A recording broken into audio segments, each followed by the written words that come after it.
Hi, it's Patrick Hutzel from IntensiveCareHotline.com, where we instantly improve the lives for families of critically ill patients in intensive care, so that you can make informed decisions, have peace of mind, real power, real control, and so that you can influence decision making fast, even if you're not a doctor or a nurse in intensive care.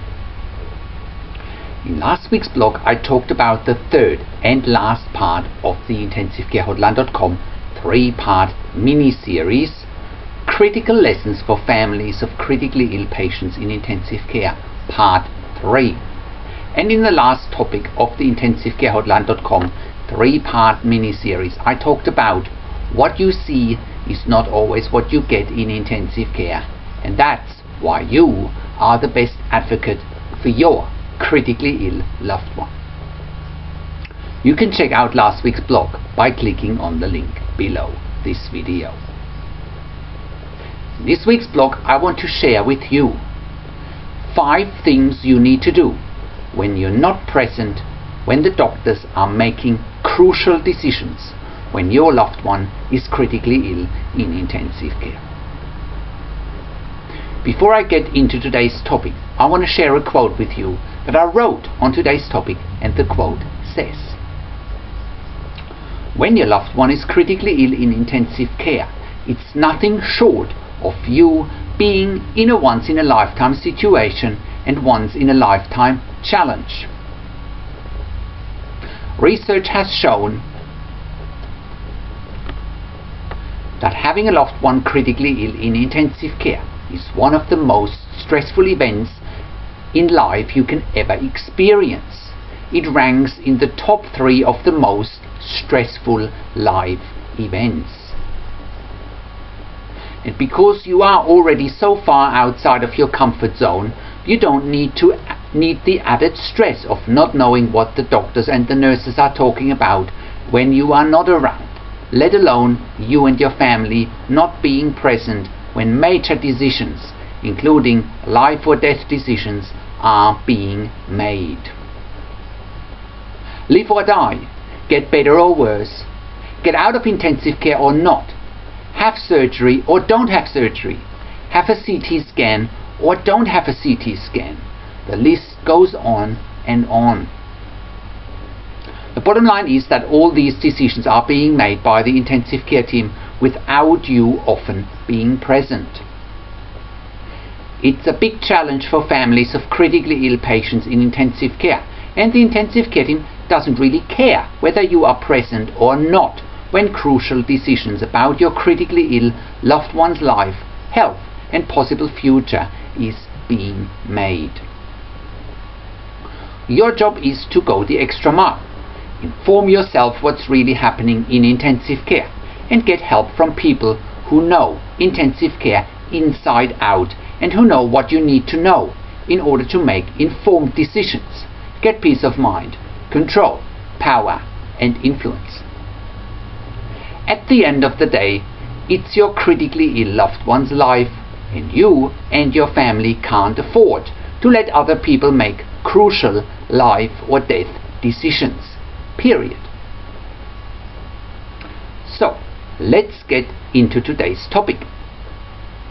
Many readers of my blog come to me and say that one of their biggest frustrations is that they feel left out when the doctors are making crucial decisions when it comes to the care and treatment of their critically ill loved one. And as you can imagine, this includes life and death decisions as well. One of the things that you may have picked up by now is that most intensive care teams sit on a pretty high pedestal when it comes to communicating with you, if they communicate at all.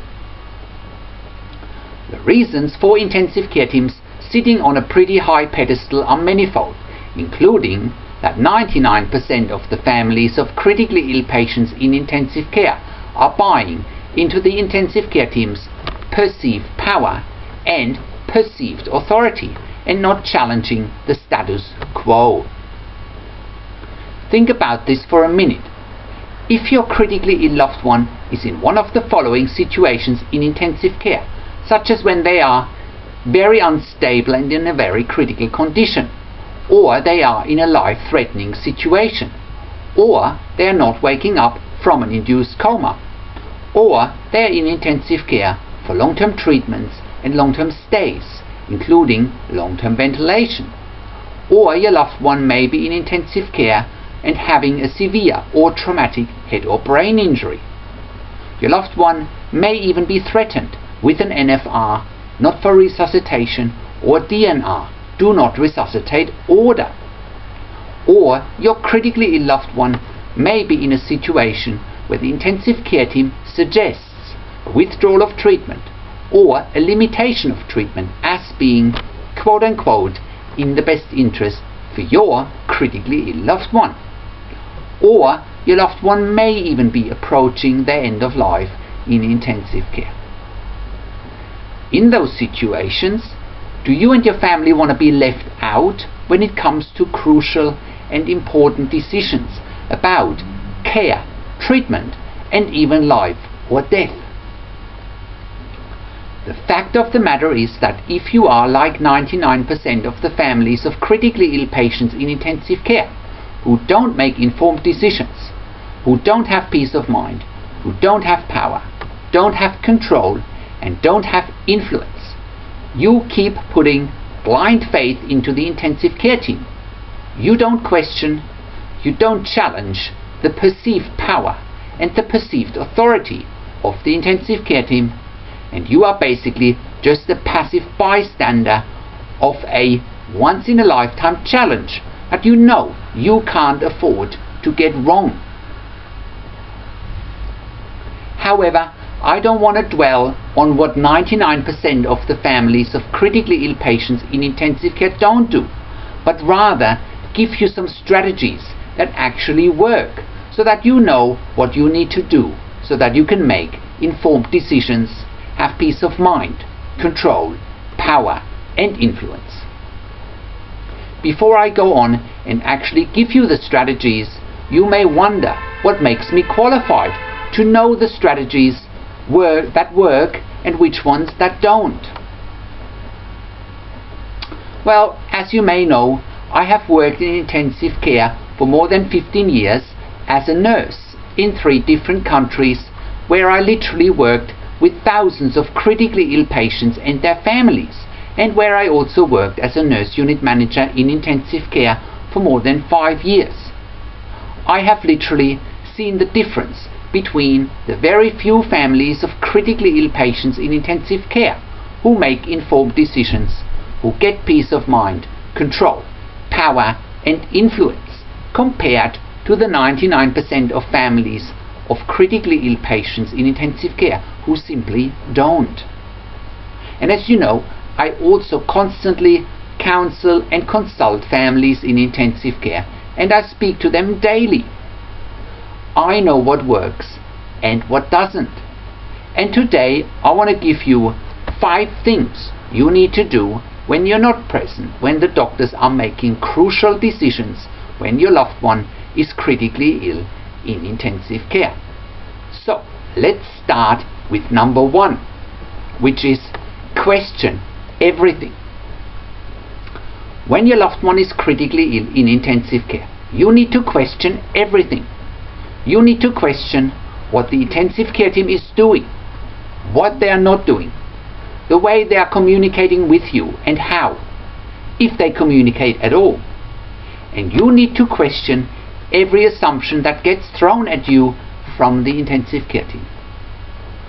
Sooner or later, you will find out that what you see is not what you get in intensive care. Number 2, ask better questions and take full responsibility for your results and outcomes. The 99% of families of critically ill patients in intensive care who don't make informed decisions, who don't have peace of mind, who don't have power, who don't have control, and don't have influence tend to ask no questions.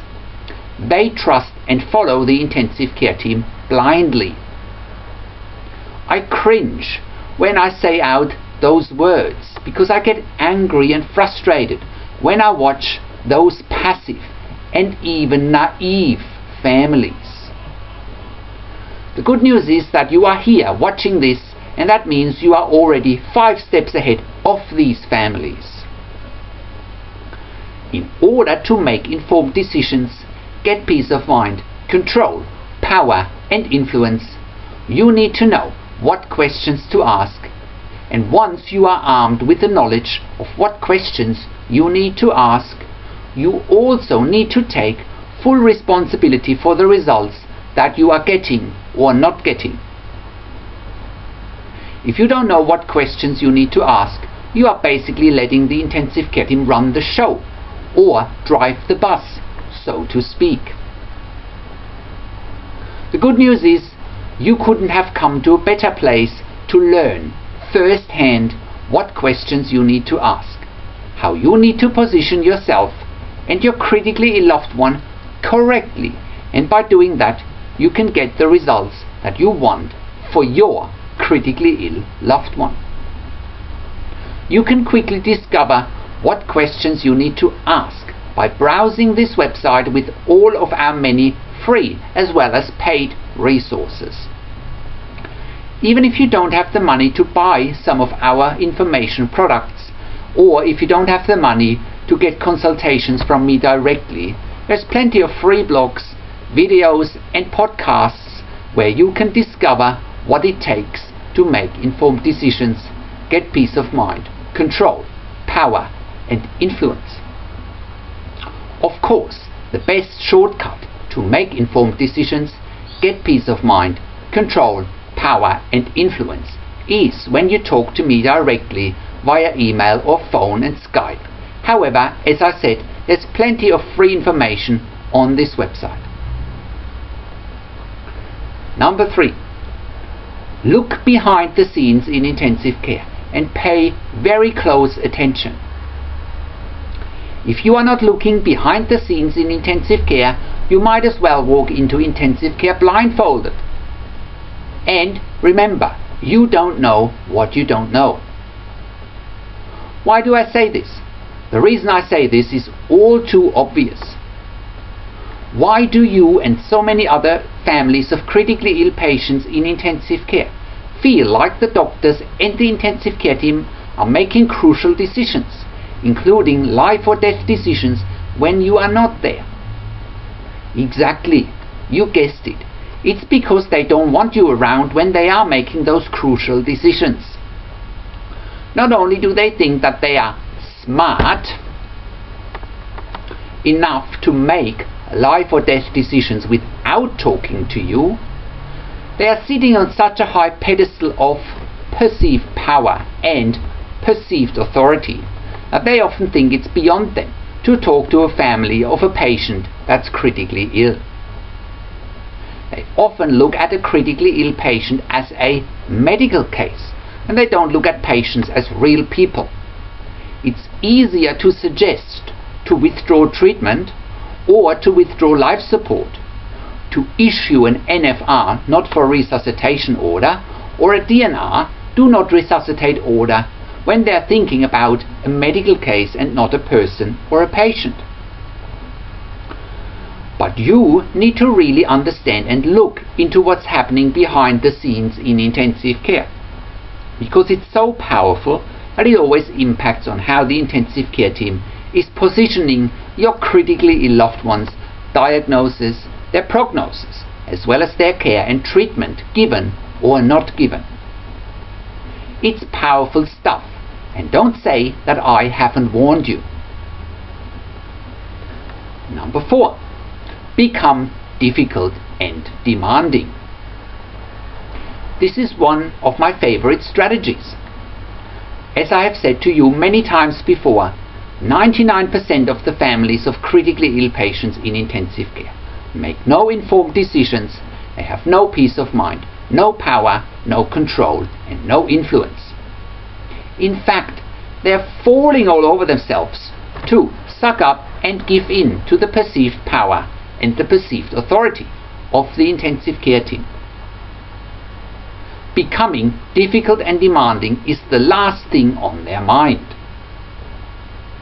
I am certainly not suggesting that you should be rude to people, However, something has to be said about standing up for your critically ill loved one, for demanding answers, asking the intensive care team to be transparent, and most of all, include you and your family in this crucial decision-making process. Most of the families that I teach this strategy when it's appropriate, and if you feel like the doctors and the intensive care team are making crucial life or death decisions when you are not around, becoming difficult and demanding is more than appropriate. And they tell me that it's the best thing I have told them, because it takes the intensive care team off their high pedestal of perceived power and perceived authority.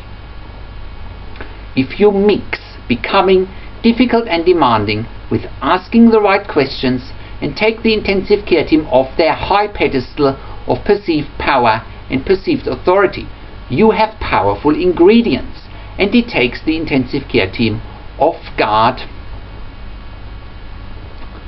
because they are so used to families in intensive care sucking up to them. Number 5. Become an advocate and get an unfair advantage. Most intensive care teams claim that they are an advocate for your critically ill loved one. I call BS on this, and they are only an advocate as long as it suits their hidden agenda. The minute their agenda changes, and agendas can change very quickly in intensive care, depending on what's happening behind the scenes, and depending on what's happening with other patients and families in intensive care, they go back to making decisions that suits them and not you or your critically ill loved one. The truth of the matter is that whichever decisions they are making, they will always tell you that the decision is quote unquote in the best interest for your critically ill loved one. Really? What if the intensive care team is suggesting to withdraw treatment or to limit treatment? What if they want to issue an NFR, not for resuscitation, or DNR, do not resuscitate order? What if they only want to use certain treatments for a limited time only, because they want to limit using precious resources and rather use it for other patients who have families who know what to do and ask the right questions? The reality and the fact of the matter is that you need to quickly become your critically ill loved one's advocate, because only you and your family have the best interest of your critically ill loved one at heart. If you do your own research, if you start asking the right questions, and if you immerse yourself into what I teach you, you get a real unfair advantage. You will stand out from the crowd, and the intensive care team will notice, and they will treat you and your critically ill loved one very differently. Don't do your own research, don't ask the right questions, and keep buying into the intensive care team's perceived power and perceived authority, and you'll wind up like 99% of the families of critically ill patients who don't have. Remember? Let's not even go there. So, how can you become the best advocate for your critically ill loved one and get peace of mind, control, power and influence quickly, and you can make informed decisions whilst your loved one is critically ill in intensive care? You get to that all-important feeling of peace of mind, control, power and influence when you download your free Instant Impact Report now by entering your email below. In your free Instant Impact Report, you learn quickly how to get peace of mind, real power and real control, and how you can influence decision making fast whilst your loved one is critically ill in intensive care. Your free Instant Impact Report gives you in-depth insight that you must know whilst your loved one is critically ill or is even dying in intensive care.